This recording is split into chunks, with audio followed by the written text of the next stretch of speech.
Well, number one, we are continuing the LittleBigPlanet franchise, and obviously we have it's the fun with platforming with Sackboy, and we've also brought 3 new friends in with Toggle, Oddsock, and Swoop. And the biggest thing about LittleBigPlanet in general, especially with LittleBigPlanet 3, is that the way we make the game, we actually we give the same tools to the creative community as well, so they can make their own adventures and levels. So if they really wanted to, they could actually recreate the story mode with the same tools that we used, that they can use at home too.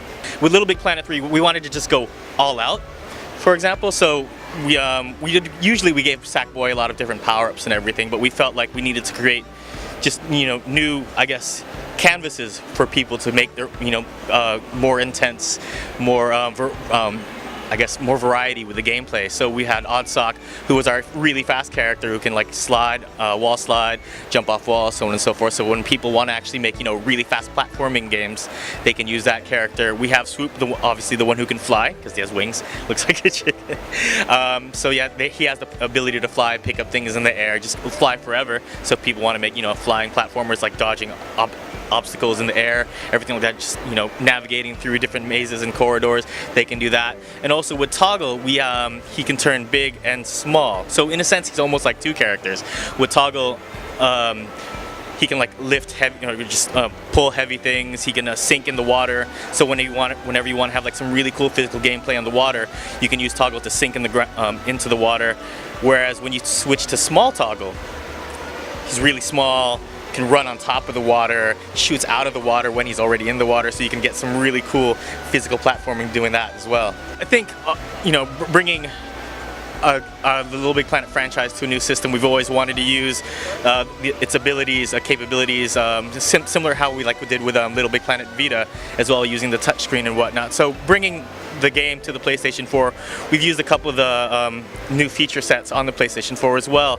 So for example, when I was talking about touch with LittleBigPlanet Vita, the DualShock 4 on the PlayStation 4, you can actually use that to bring touch into the into your gameplay system as well. So you can use your finger to select things, you can use it to create stuff, you can use it to paint materials, you make your own stickers and everything like that. So if you're really good with your fingers, it becomes a lot more tactile, and it also makes it I guess more accessible for people who have found maybe the controls a little, I guess, bit intense.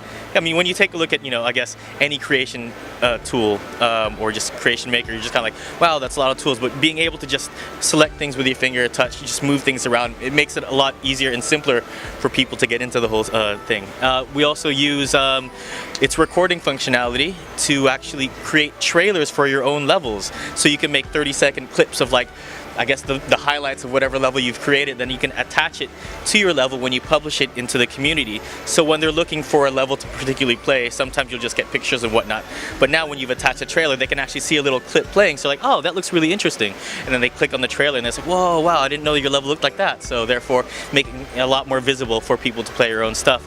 And then we also have this thing called the interactive interactive live stream sensor, which if you've ever seen those Twitch plays streams where it's like they're controlling video games through the chat, we have a tool that allows creators to do that with their community. So whenever they want to go ahead and live stream something through Twitch or Ustream, we have a tool that actually lets them set a key phrase or like several catchphrases. So if they want the chat to tell the character to move up, down, left, or right, they can actually type that in, and then it'll start moving whatever they've set it to on the PlayStation 4.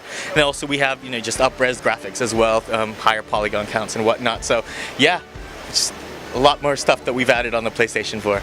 Well, it's not to say that we're leaving them behind, because we also allow them with the PlayStation 3 and the PlayStation 4. They can still create really huge levels. One thing that a lot of people were kind of concerned about when we moved from the PlayStation 3 to the PlayStation 4 is that, are we limiting the level sizes? Well, in LittleBigPlanet 3, for both the PlayStation 3 and the PlayStation 4, we have this tool called the dynamic thermometer levels, which allows creators to almost like basically remove the borders, or just increase their level size by 200 times, give or take 200 times. It's really big. If you try to go from one end to the other of your level, it takes a really long time. And this allows more complex items to be placed into there, like really huge levels, because before in LittleBigPlanet 1 and 2, you had to do like a couple tricks to let's say make an endless runner.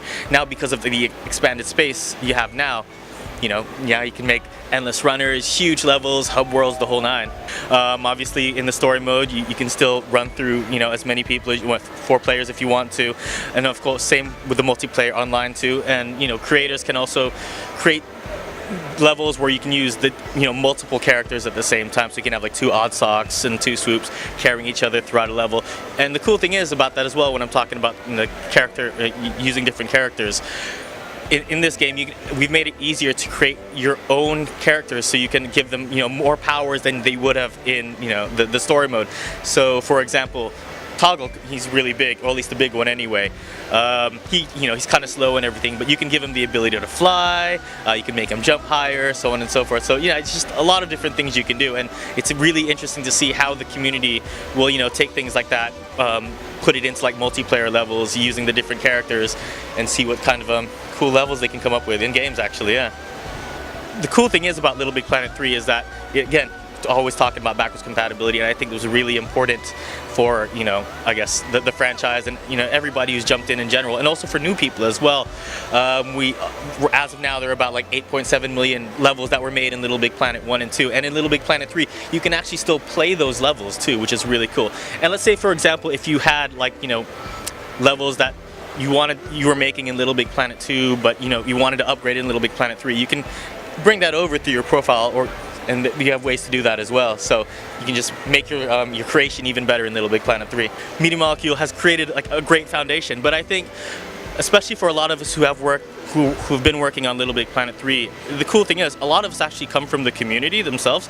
Myself, I used to, before working professionally in video games, I was just making levels in LittleBigPlanet. I was in the healthcare industry, and it's completely different. But they've built such a robust, I guess, game. It's just a foundation for us to have actually start I guess continuing on that legacy. So we want to make sure that we're doing the same thing in that respect. And again, coming from the community, we want to make sure that we're doing such a good job for them as well.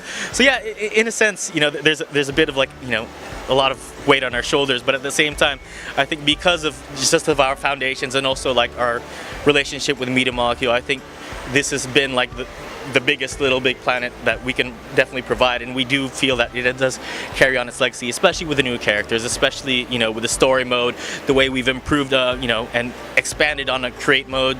We've also made it more accessible for everybody. So really, we feel this has been the penultimate LittleBigPlanet experience for both the PlayStation 3 and the PlayStation 4.